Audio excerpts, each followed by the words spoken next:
Cela faisait belle lurette que le TP Mazembe Anglebert et Lubumbashi Sport ne nous avaient pas produit un si bon spectacle. L'on se rappelait des prestations à l'entente de football de Lubumbashi Première Division. Dans le temple des Badiangwena, les corbeaux du TP ont reçu les kamikazes de Lubumbashi Sport en 6e journée de la Ligue nationale de football. Rencontre à haute facture entre le leader au classement Lubumbashi Sport avec 13 points et le 6e TP Mazembe 5 points. Les gradins du stade à moitié plein, un public visiblement stressé, une animation terne, c'est le tableau qu'a affiché le stade TP Mazembe de la commune Kamalondo. En ce match qui a tourné à l'avantage des Corbeaux, 3-2. Victoire du TP sur Lubumbashi Sport. Les deux entraîneurs ont eu les mots justes pour faire la lecture de l'explication.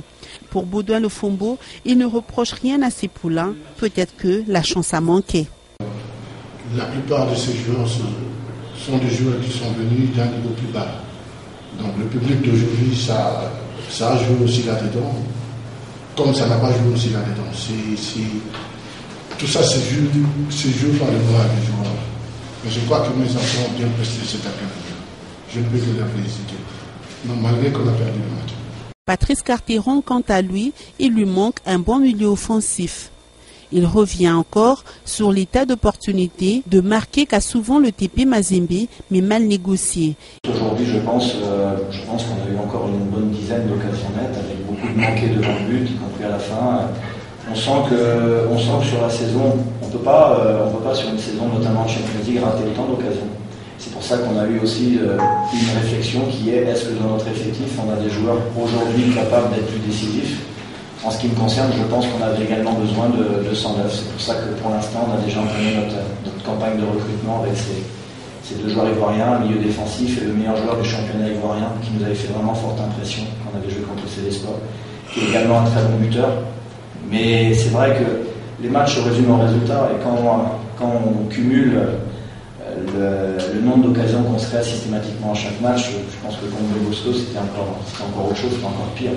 Il y a un moment où même je pense qu'au niveau de l'équipe, ça commence aujourd'hui à devenir presque un complexe et qu'on perd confiance dans le match parce qu'on se dit c'est pas possible d'avoir autant d'occasions et de les manquer. Donc il y a deux aspects, il y a le travail, travailler, toujours et encore, mais également, comme j'ai dit, le fait d'améliorer l'équipe et de se renforcer dans un secteur où, à mon goût, on est aujourd'hui trop défaillant.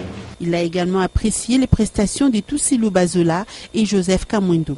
Yannick n'est pas sorti, Yannick Toussilou.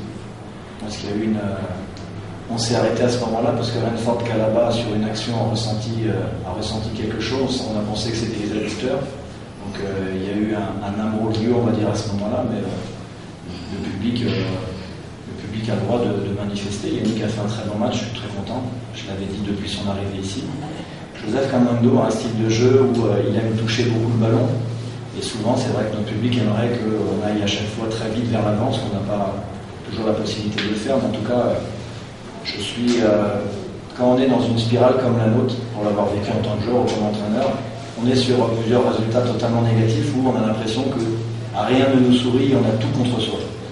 Ce qui fait que les joueurs en premier temps, j'ai trouvé, ont manqué beaucoup de confiance. On a eu des attitudes, on a joué le hors-jeu. Je ne sais pas pourquoi, on n'a jamais joué le hors-jeu. On a joué le hors-jeu, fait des erreurs assez énormes, mais je trouvais qu'on manquait énormément de confiance. Et dans un contexte très difficile, les joueurs ont eu les ressources en fin de match d'aller chercher cette victoire. Donc mentalement, je pense que ça va vraiment leur permettre de passer un cap parce qu'ils ont été très très forts mentalement aujourd'hui.